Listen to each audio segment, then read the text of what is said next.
Guess who's back? It's your Wisconsin wine guy, back with another wine review. And if you're new here, I review wines that you can find on the shelves of wherever you shop for wine. It may be a liquor store, maybe a grocery store, maybe a wine shop.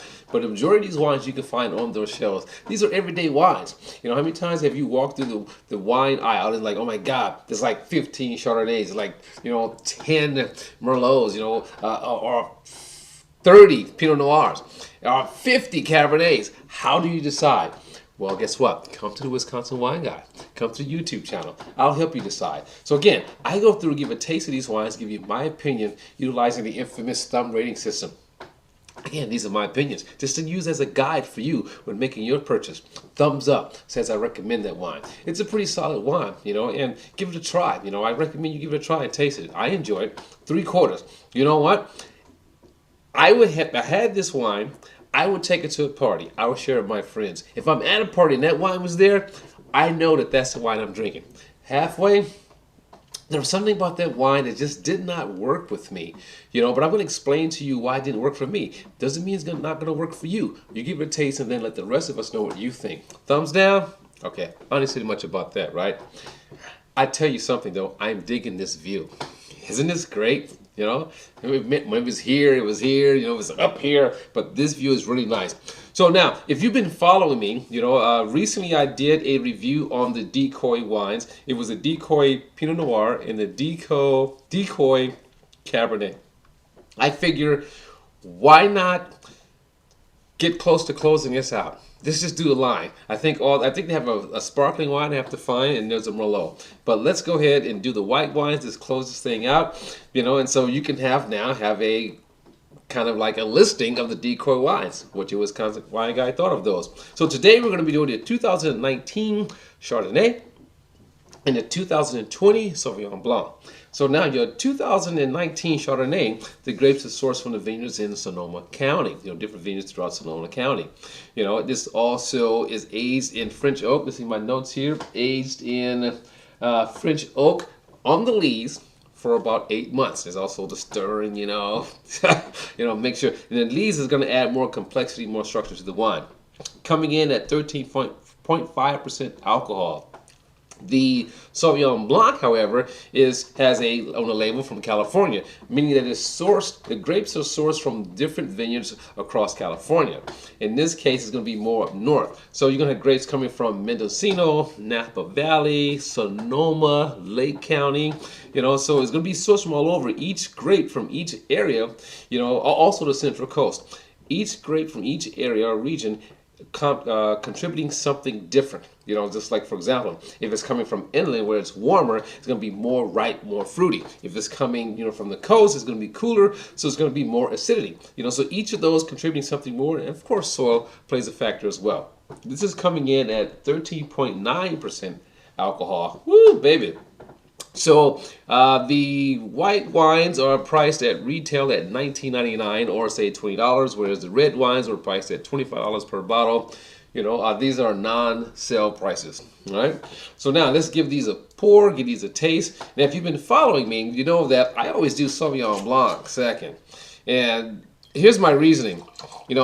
Oftentimes the Sauvignon Blanc is so forward, is so dominant in its flavor, and its character, and acidity, that it can kill anything that follows it. So I always like to be on the safe side when Sauvignon Blanc is in the lineup. If I had a chance to taste it beforehand, maybe I could switch to order. But in most cases, I like to err on the safe side and do Sauvignon Blanc second, because I want each wine to stand alone, each wine to shine. But then it's always nice to come back and see, after having the Sauvignon Blanc, if the other wine is going to play nice coming second, right? So now, also, I enjoy having wines from the same winery. In this case, I had the reds and I have the whites, and I want to get an idea of the winemaker. Across the line, are you more fruit oriented? Are you more acid oriented? If it's a barrel aged wine, you want for more smoke, more toastiness, what are you going for? So I want to find out what's that consistent, style that they like to produce. Now, for those who don't know, the Decoy wines is the second label from I like to say, the infamous Duckhorn. And it's infamous for me because I've always enjoyed Duckhorn Merlot. So let's look at that. Let's get to these wines. Look at that color. I mean, wow. I mean, the colors are quite similar. You know, the Chardonnay being a little bit darker because of its time spent in the wood and also sitting on the leaves. So we get a little bit richer in color or darker in color. You know, but definitely they both have a nice, yellow, sun-kissed yellow, I like to say. All right, on the nose. Ooh, wow. That's just very nice on the nose. You smell the wine, it's like, oh my God, it's just like heaven. It doesn't spike. It just flows real nice, almost like you're floating on a cloud. And that's what I get here. But let's get to it. We have subtle spice notes, cedar or cedar spice, wood spice. A nice hint of toastiness in the background. And I'm going to go apple with a light kiss of lemon. And I'm going to go with the lemon juice, the lemon zest. Just a light kiss of that. Wow, that's nice. Very nice. Now for the Sauvignon Blanc. Now, most of us, there's some people out there who just love Sauvignon Blanc, but when it comes to Sauvignon Blanc, they think that the New Zealand is the land down under is the cat's meow. But believe it or not, there's a lot of good Sauvignon Blancs, and some of those can be kind of comparable to that, But taste. That's the whole great thing about wine, is tasting around and then trying to find those wines from different areas that you're going to enjoy. So now, Sauvignon Blanc, here we get. First thing, soft grapefruit, and I'm going to go with white grapefruit here. I get lemon zest, a little bit of lime pulp, and some subtle melon notes. I mean, so nice combination of fruit going on here with this wine, but very subtle, very elegant, very nice. So now, as I said, I'm going to do the Chardonnay first because I don't want this to kill what's happening in Chardonnay. We'll find out if it plays nice when we go backwards, right? Here we go. First step is the rinse. What am I doing when I'm rinsing? I'm covering my entire mouth with that wine and I'm tasting for acidity. If it's a flat wine, no play. And not flat because I had it for like 6 weeks, but flat because there's just little to no acidity in that wine. I mean, there should still be acidity a day later, right? We all know that, right? Screw caps, you know how I feel about that. If the wine is bad, it went into the bottle that way. Here we go with the rinse.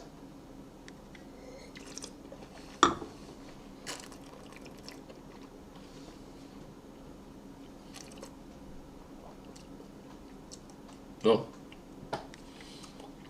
Nice mellow acidity.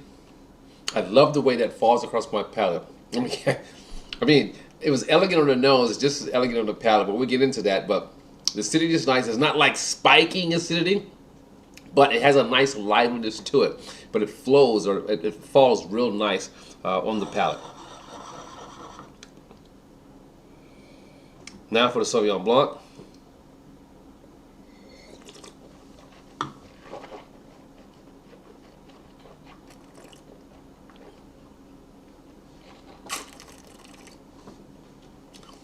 Okay.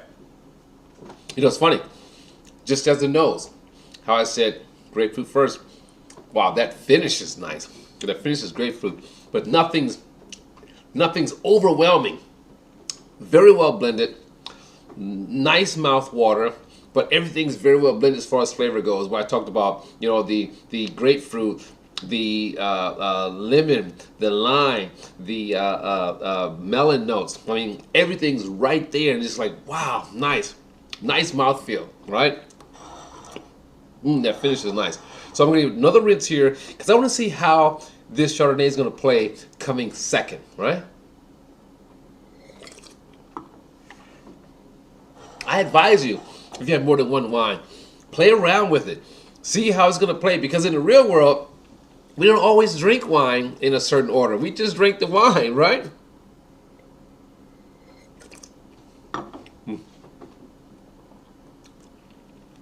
Wow. So, flavor-wise, the Chardonnay holds its own. Okay? That does great with it. It kind of cuts the acidity a little bit coming after this one. but acidity is there. But flavor-wise, it's holding its own. All right. So that's a good thing. I think you can go back and forth here, especially with food. Food being that neutral ground, I think it'll be real. I feel it'll be real nice here. So now let's get to the taste and rate.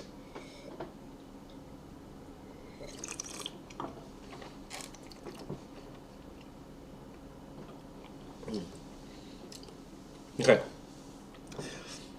It's a nice, elegant tasting Chardonnay. Okay. I'm enjoying it. I'm going to pour a little bit more. So I'm going to do a little more rinse again and taste it again just to be sure. I already have in my head what I'm going to do, but I want to be sure.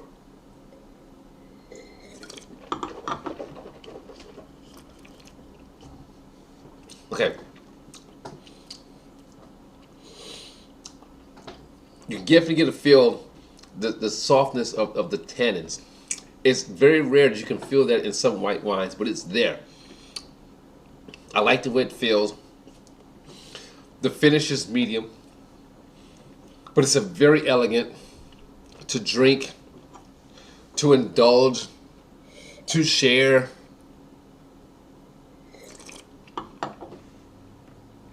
Wow. Just like the reds, there's a nice balance that happens here.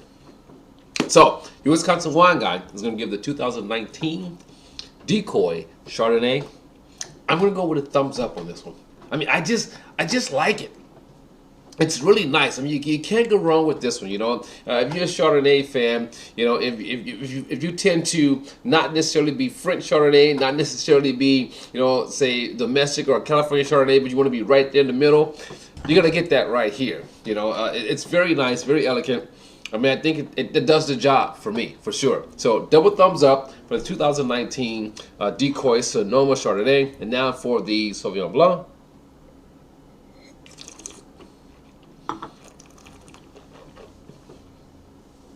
Now, I'm not comparing this to a New Zealand, because it's not New Zealand. I'm looking at this just as a Sauvignon Blanc on its own. That it has, you know, good trace elements, you know, good characteristic description of the grape itself. You know, it has, you know, subtle complexity. It's not one-dimensional. I'm looking at that. Nice acidity. I'm looking at that. So when I think about this one, I say to myself, now it's not the Fumé Blanc type, you know, where it has spent some time on wood. This is just straight juice here.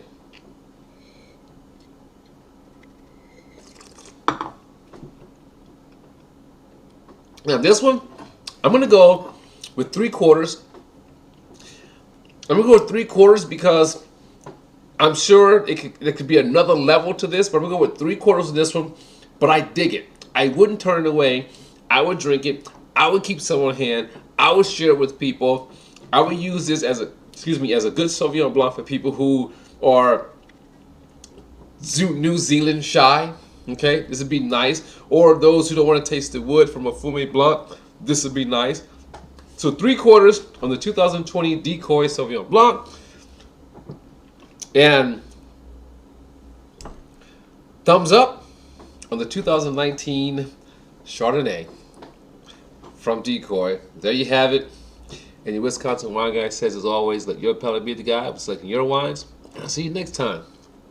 Let's go. Ciao!